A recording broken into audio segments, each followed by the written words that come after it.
Hi, it's Patrick Hutzel from IntensiveCareHotline.com, where we instantly improve the lives of families of critically ill patients in intensive care, so that you can have peace of mind, real power, real control, and so that you can influence decision making fast, even if you're not a doctor or a nurse in intensive care. This is another episode of Your Questions Answered.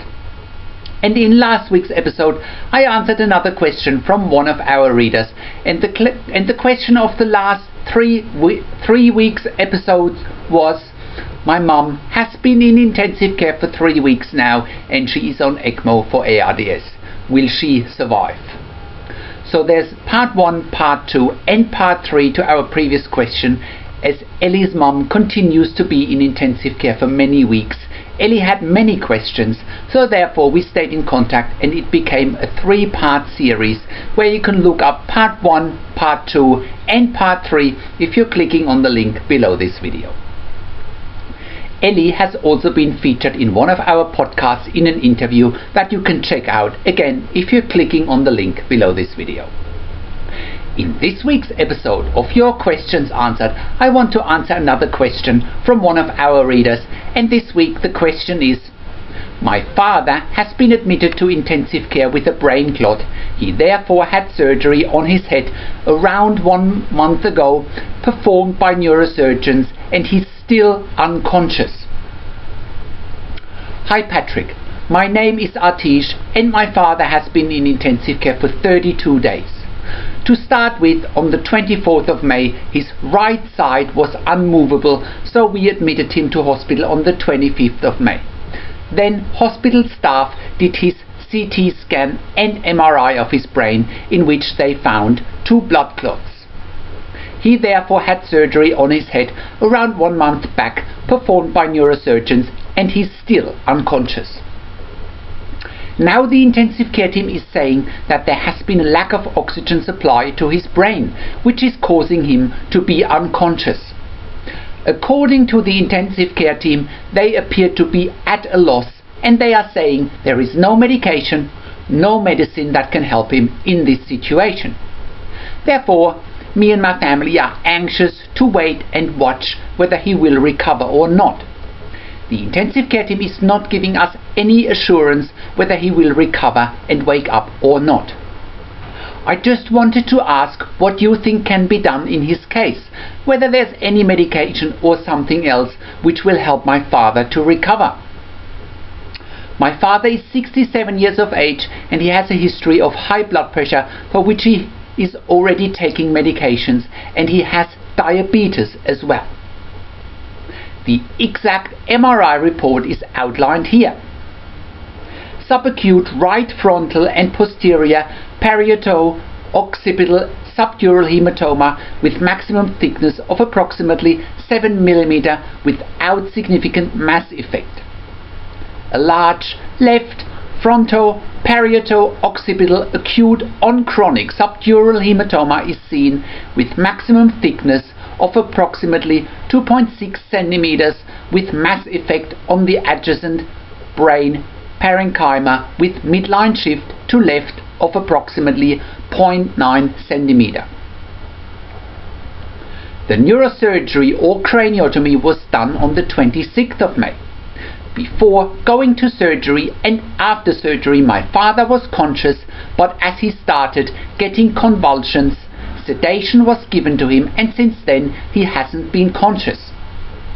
After surgery, his CT scan was done on the 28th of May and on the 31st of May, which has shown that both left side and right side clots were successfully removed.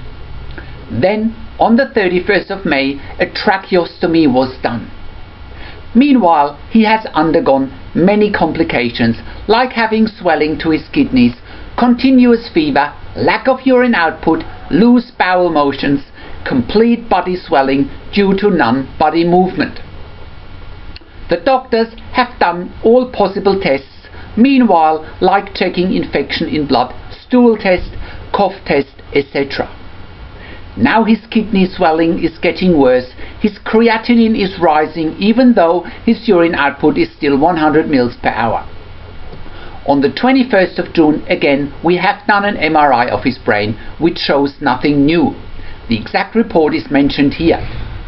Post-operative status: subdural collections over right cerebral and left frontal convexities and right cerebellar convexity. They are likely to represent sequelae to trauma. Area of gliosis in bilateral thalami.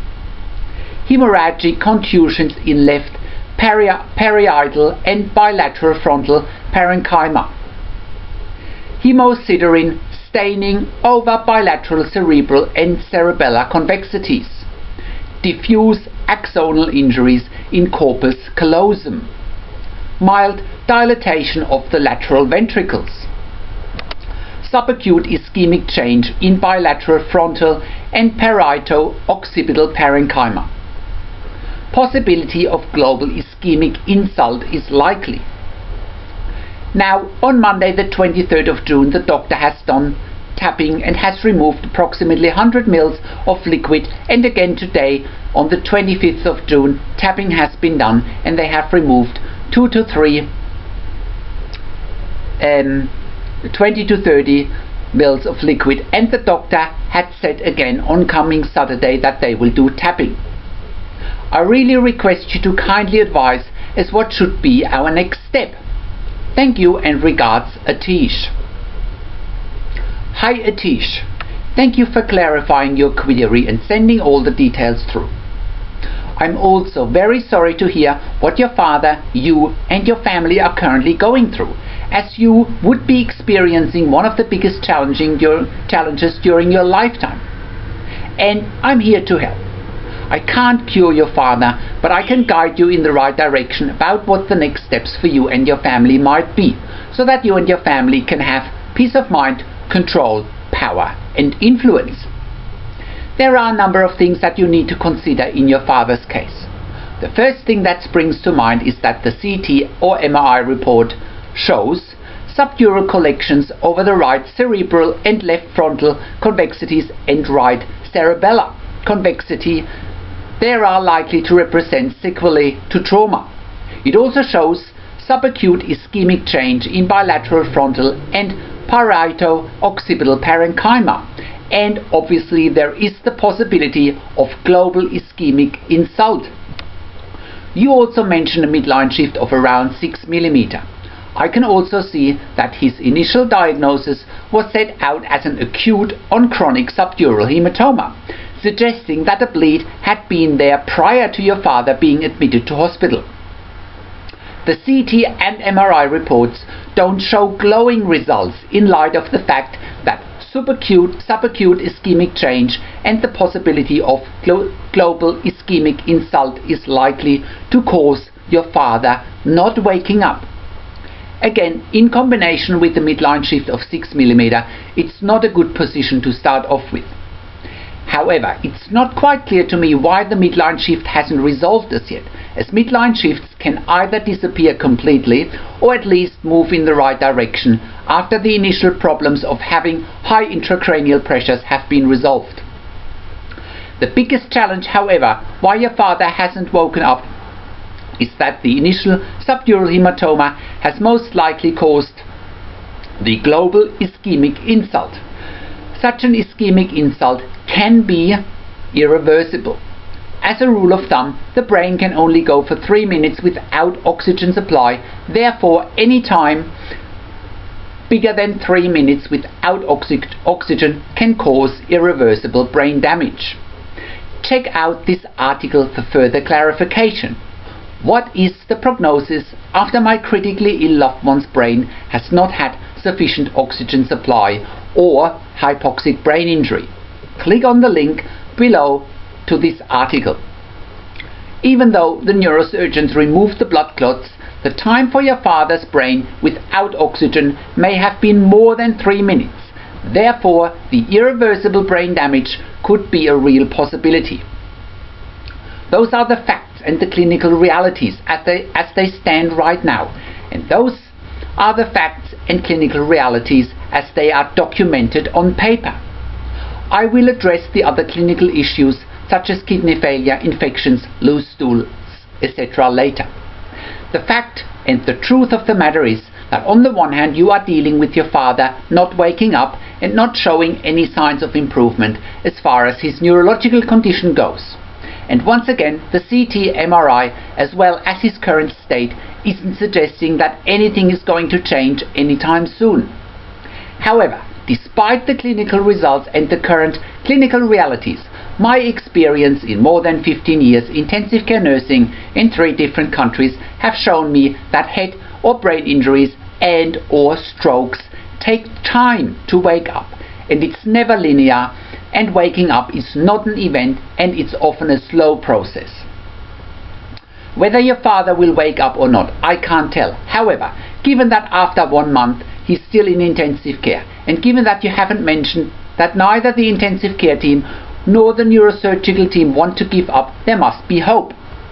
I also want to quickly advise on the recent case of Michael Schumacher, the famous Formula 1 world champion, who had been in intensive care for basically 6 months after a severe and traumatic head injury, and only now went on to rehabilitation. So they haven't given up hope on him either.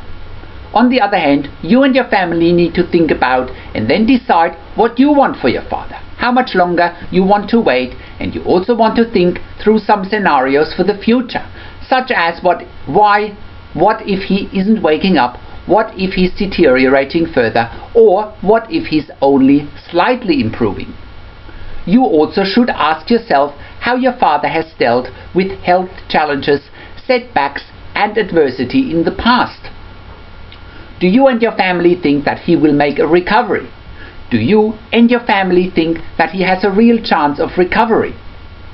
Answer those questions for yourself. Don't worry too much about what's written on paper and what the intensive care team says. You probably know the answer already. Many families of critically ill patients in intensive care often get too caught up in quote-unquote expert opinions such as the intensive care team, and they often forget or neglect one of their deepest sources of wisdom, which is their gut feeling and the knowledge they have about their loved one. Do just that and you will have peace of mind, control, power and influence. If you don't listen to yourself, and if you are putting too much weight on what the intensive care team says, you will have no peace of mind, no control, no power and no influence. As far as these other issues go, such as the continuous fever, lack of urine output, loose motions, complete body swelling due to non-body movement, etc., those are the unfortunate side effects of being in intensive care for prolonged periods. I would assume your father is being fed either via PEG or via nasogastric tube, and often loose motions are a side effect of that. Body swelling can be a side effect of the kidney failure and the non-movement. You and your family need to think about and then decide what you want for your father. Also, it's very important that your father is getting stimulated, and it's very important that your father is getting good nursing care, such as having regular washes and showers, getting out of bed regularly in a chair. There is no reason why your father can't get out of bed. Getting some natural daylight and fresh air. Play his favorite music. Getting good and regular mouth care. And also having regular and experienced nursing staff looking after him. And obviously whatever else you think is good for your father. Also, have you thought about home care as a possibility for your father? If he's not waking up, taking your father home with specialized services might be a good opportunity. There are specialized intensive home care services in India. Check out healthcareathomeindia.com. Moreover, check out these 2 articles about kidney failure and kidney dialysis in intensive care. Why your critically ill loved one might need dialysis or hemofiltration for renal failure and is having a dialysis machine attached to them. Check out part 1 and part 2 of the article in the written version of this blog below this video. Also, I had a lady from Ireland inquiring about her father recently in an almost similar case, and I urge you to check out the answer I gave to her question here, as you will get answers and insights there as well. I even recorded an interview with her. Here are the links to her questions and the interview. So again, check out the written version of this blog below this video, and you can check out Laura's questions about her father, who has been in intensive care with a subdural hematoma as well. I really hope that helps Atish. Please let me know if you have any other questions. I can also be available for 30 minutes on Skype for free. Thank you, and wishing you all the best, Atish. How can you have peace of mind, control, power and influence whilst your loved one is critically ill in intensive care? You get to that all-important feeling of peace of mind, control, power and influence when you download your free Instant Impact Report now by entering your email below. In your free Instant Impact Report, you learn quickly how to get peace of mind, real power and real control, and how you can influence decision making fast whilst your loved one is critically ill in intensive care. Your free Instant Impact Report gives you in-depth insight that you must know whilst your loved one is critically ill or is even dying in intensive care. Sign up and download your free Instant Impact Report now by entering your email below. In your free Instant Impact Report, you learn how to speak the secret intensive care language so that the doctors and the nurses know straight away that you are an insider and that you know and understand what's really happening in intensive care. In your free report, you will also discover how to ask the doctors and the nurses the right questions, discover the many competing interests in intensive care, and how your critically ill loved one's treatment may depend on those competing interests. How to eliminate fear, frustration, stress, struggle and vulnerability even if your loved one is dying. You get 5 killer tips and strategies helping you to get on the right path to peace of mind, control, power and influence in your situation. You'll get real-world examples that you can easily adapt to your and your critically ill loved one's situation. How to stop being intimidated by the intensive care team and how you will be seen as equals. You'll get crucial behind-the-scenes insight so that you know and understand what's really happening in intensive care, and how you need to manage doctors and nurses in intensive care. And it's not what you think. Thank you for tuning into this week's blog, and I'll see you again in another update next week. Make sure you also check out our Your Questions Answered section, where we answer all of your questions, or send me an email to support@intensivecarehotline.com with your questions. This is Patrick Hutzel from intensivecarehotline.com, and I'll see you again next week in another update.